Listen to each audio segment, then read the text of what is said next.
Dobrý deň, volám sa Monika Gahérová a vítam vás pri ďalšom videonávode zo seriálu Myšmaš.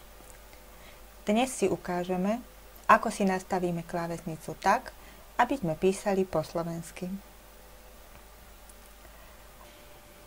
Klikneme myškou v dolnom paneli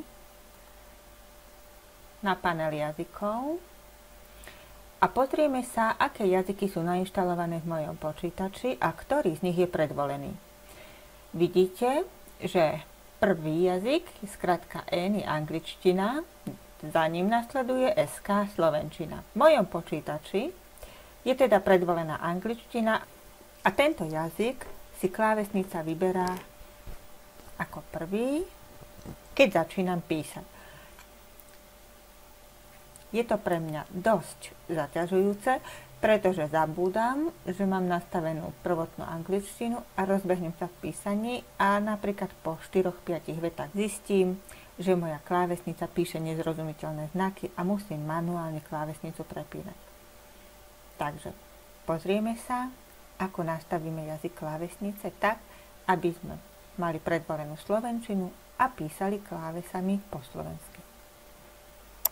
Klikneme na ikonku Štart. Z ponuky vpravo si vyberieme ovládací panel, ktorý nám otvorí takúto ponuku. V nej pohľadáme ponuku z oblasti hodiny, jazyk a oblasť.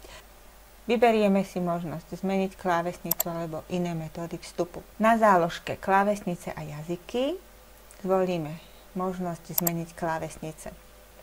Opäť sa otvorilo okienko, v ktorom budeme nastavovať možnosti voľby. V mojom počítači sú nainštalované klávesnice N, angličtina, a SK, slovenčina. Anglická klávesnica je v tomto poradí prvá, takže vždy, keď začínam písať, počítač si vyberá ako predvolenú anglickú klávesnicu. Keďže ja píšem texty v slovenčine, chcem, aby predvolenou klávesnicou bola slovenčina. Zmením teda ich poradie. Označím klávesnicu slovenčina. V pravej časti tohto okna vyberiem možnosť posunúť nahor. Slovenská klávesnica sa dostala v poradí ako prvá, za ňou nasleduje anglická klávesnica.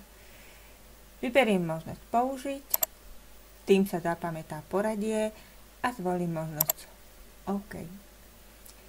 Okná, ktoré mám pootvárané, môžem zatvoriť. Keď sa teraz pozrieme na panel jazykov v pravom dolnom rohu, vidíme, že aj tu sa poradie klávesníc zmenilo. SK je prvé, za nimi nasleduje N.